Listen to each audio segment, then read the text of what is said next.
1998년 12월 3일 오후 미사 중에 예수님, 이 허약한 마음을 제물로 받아주십시오. 모두 주님의 것입니다. 오 다비사, 네가 말한 대로라면 그 사람이 직업 선수의 길을 진지하게 받아들인 것처럼 너도 너의 성소를 진지하게 받아들여라. 친구 몇 명이 나에게 한 운동선수가 달성한 것에 대한 이야기를 들려주었었다. 예수님, 이 한 가지 사실을 알고 계십니까? 듣고 있다. 저는 봉헌된 제 신분과 사제직을 위한 양성을 더욱 진지하게 받아들이고 싶습니다.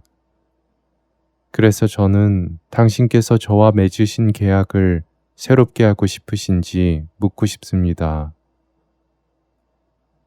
너는 태양에게 빛을 비추고 싶지 않은지 또는 비에게 땅을 적시고 싶지 않은지를 묻고 있는 것이냐? 물론 다비사, 나는 너와 맺은 계약을 새롭게 하고 싶다. 너는 오로지 하느님을 위한 사람, 하느님은 오로지 너를 위한 분이 되시기를 바란다. 이제 내 평화를 간직하여라. 12월 4일 다비사, 내 집에 있는 좋은 것으로 배를 불려라. 너는 매일 음식을 맛보듯이 그 기도들에 대해서도 마찬가지여야 한다. 모든 수도 공동체에서 바치는 성무일도를 말씀하신다. 그 기도들을 즐기고 그 맛을 잃지 마라. 그 기도들은 너의 영혼이나 우리 형제회에만 유익한 것이 아니라 하느님의 백성에게도 아주 큰 선익이 되기 때문이다. 너는 알고 있느냐? 여기 제가 있습니다. 그 기도들이 소리 기도가 될 때, 다시 말해서 묵상과 심화를 통하여 영혼이 표현하는 사랑의 언어가 되고 유일하고 참된 하느님께서 완전히 알아들으시는 사랑의 언어가 될 때 나는 아주 기쁘다. 이 기도로 얘야, 영혼은 주님을 찬미하고 주님 앞에서 자신의 나약함을 인정할 뿐 아니라 자신을 하느님 아버지의 손에 맡기고 주님을 자신 삶의 임금으로 선포한다. 너는 어떻게 생각하느냐? 저는 좋아합니다. 무척. 예, 예수님. 그러면 내 평화 안에 가라.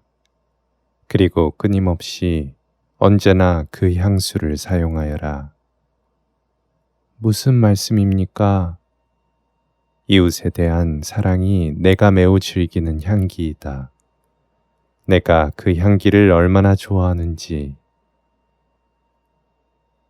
12월 9일 다비사, 그 알림에서 하는 말을 명심하여라. 네가 그렇게 한다면 위대한 경지에 오를 수 있는 것이 사실이니까. 나를 본받고 나와의 관계를 더욱 밀접하게 하는 것을 방해하는 것은 다 내 성심 안에 던져버려라. 너에 대한 내 사랑의 불꽃은 너의 안에 나의 모습이 반사될 때까지 무쇠같이 완고한 너의 본성을 녹여버릴 것이다. 오 예수님, 예수님의 말씀에 저의 온몸이 전율합니다. 나는 시편금을 타려는 너의 자세, 다시 말해 내 계명을 지키고 비파 소리에 맞추어 노래하려는 너의 태도에 떨림을 느낀다. 이 말씀은 무슨 뜻입니까? 한낮에 태양처럼 올바르게 행동하고 어둠의 모든 행실들을 벗어버리려는 너의 태도를 말한다. 너는 알고 있느냐, 다비사? 듣고 있습니다. 하루하루가 지날 때마다 하느님은 더욱더 너의 것이 되고 싶어 하신다. 그 말씀은 정확히 무엇을 말씀하시는 것입니까? 하느님께서 당신 마음의 문을 열어 너에게 은총을 쏟아붓기를 원하신다는 말이다. 다비사, 말씀하십시오, 주님. 하느님은 당신을 대하는 너의 태도를 좋아하신다. 그분은 또 습관적으로 큰 일을 행하시고 가난한 일을 먼지에서 일으키시어 그를 귀족들과 한자리에 앉게 하신다. 이는 내가 죄인을 용서하고 그에게 하느님의 아들이 되는 자격을 되돌려 주기를 좋아한다는 말이다. 하느님은 왜 당신 친구들이 잘못한 것을 그렇게 빨리 잊어버리시는지 너 아느냐? 그 이유를 알고 싶습니다.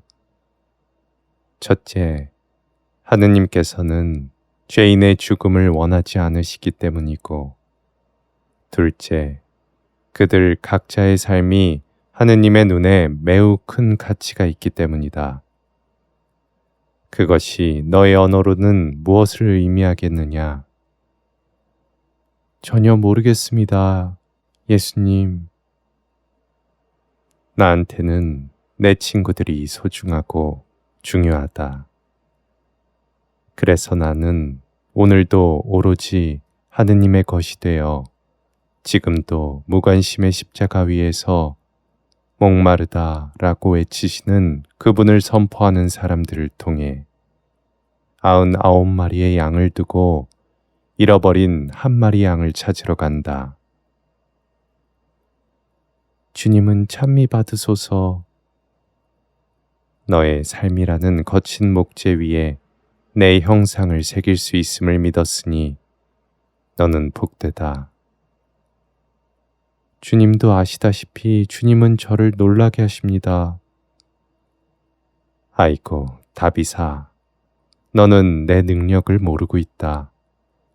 분명히 말하지만 너는 너에게 마실 물을 좀 다오 하시는 분, 즉 나는 더욱더 너의 것이 되고 싶다고 하시는 분이 누구인지 모르고 있다. 예수님, 알고 계십니까? 듣고 있다. 그 말씀은 정말 맞는 말씀입니다. 그러나 제가 깨닫게 되면 과연 이라는 말씀도 못하시게 할 것입니다. 그리고 주님의 백성에게 포도주가 떨어졌다는 것뿐 아니라 갈증에 목이 타고 있다는 것도 말씀드릴 것입니다. 그것이 바로 내가 원하는 것이다. 다비사, 그러면 나는 그들에게 포도주를 주고 갈증을 씻어줄 뿐 아니라 굶주림도 줄 것이다. 빵에 대한 굶주림이 아니라 내 입에서 나오는 모든 말씀에 대한 굶주림 말이다. 누가 내 입이며 나의 입술이냐?